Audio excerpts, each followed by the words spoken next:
طارق بھائی مجھے سمجھ نہیں آیا کہ یہ دوحہ کے ٹاک کے اندر جو سب سے اہم فیکٹر تھا جو ہمیں وہاں ڈپلومیسی کرنی تھی ہماری سویلین قیادت کو، وہ یہ تھی کہ ہم ان سے یہ ریلائز کراتے ان کو کہ یہ کہلواتے ان سے جس طرح انہیں ہندوستان کے سوائل پہ بیٹھ کے کہا کہ جی ہماری طرف سے ہندوستان کو اذیت نہیں ملے گی،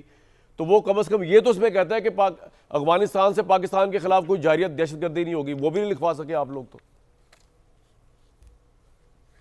بسم اللہ الرحمن الرحیم۔ کامران بھائی، میں بالکل جو آپ نے سوال کیا ہے ضرور اس پہ بات کروں گا، لیکن اس سے پہلے میں قطر کا، اپنے برادر اسلامی ملک کا اور ترکیہ کا شکریہ ادا کرتا ہوں کہ جنہوں نے اس معاملے میں انٹروین کیا۔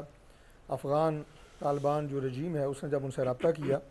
تو انہوں نے انٹروین کیا اور دوحہ میں یہ مذاکرات جو ہے یہ عمل میں آئے۔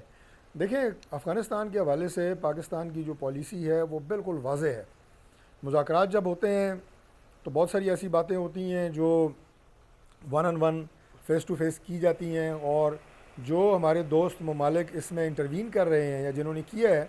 وہ ان مذاکرات کے انڈائریکٹلی گارنٹر بھی ہوتے ہیں، اور جو وہاں پہ چیزیں طے کی جاتی ہیں یا طے پاتی ہیں وہ ان کے گارنٹر جو ہیں وہ جو ہوسٹ ممالک ہوتے ہیں وہ ہوتے ہیں، جس میں قطر اور ترکیہ کا میں نے ذکر کیا۔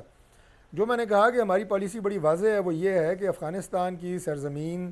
سے پاکستان میں دہشت گردی ہو رہی تھی اور متواتر ہو رہی تھی۔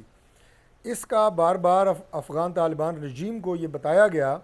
کہ آپ اپنے ملک کی سرزمین پاکستان کے خلاف مت استعمال ہونے دیں، وہاں دہشت گردوں کی محفوظ پناہ گاہیں ہیں، اور اس کے ساتھ ساتھ وہ آپ کو آگے سے کیا کہتے ہیں جب آپ یہ بات کہتے ہیں؟ ہمارا کوئی 2000 کلومیٹر کے قریب ایک بارڈر ہے۔ میں آتا ہوں ذرا، میں آپ کو بتا دوں کہ اصل ایشو ہے کیا۔ اب یہ جو ہمارا 2000 لمبا بارڈر ہے افغانستان کے ساتھ، وہاں سے یہ در اندازی ہوتی ہے اور افغان طالبان رجیم اس کی سرپرستی کرتی ہے۔ بارڈر دنیا میں کوئی بھی دو ممالک کے بیچ میں ہو، اس کی حفاظت تبھی ممکن ہوتی ہے جب دونوں ملک مل کے اس کی حفاظت کریں۔ یہ نہیں ہو سکتا کہ پاکستان تو اس بارڈر کی حفاظت کر رہا ہے، چوکیاں لگائی ہیں، اور وہاں سے دوسری جو طالبان رجیم ہے وہ فیسیلیٹیٹ کر رہی ہے دہشت گردوں کی انفلٹریشن کو پاکستان میں۔ تو یہ ہمارے ڈپٹی پرائم منسٹر بھی وہاں تشریف لے گئے، انہیں بارہا مرتبہ یہ درخواست کی گئی، منت کی گئی، تنبیہ کی گئی، لیکن جب وہ کسی صورت بھی انہوں نے اس چیز سے باز نہ آئے تو مجبوراً پاکستان کو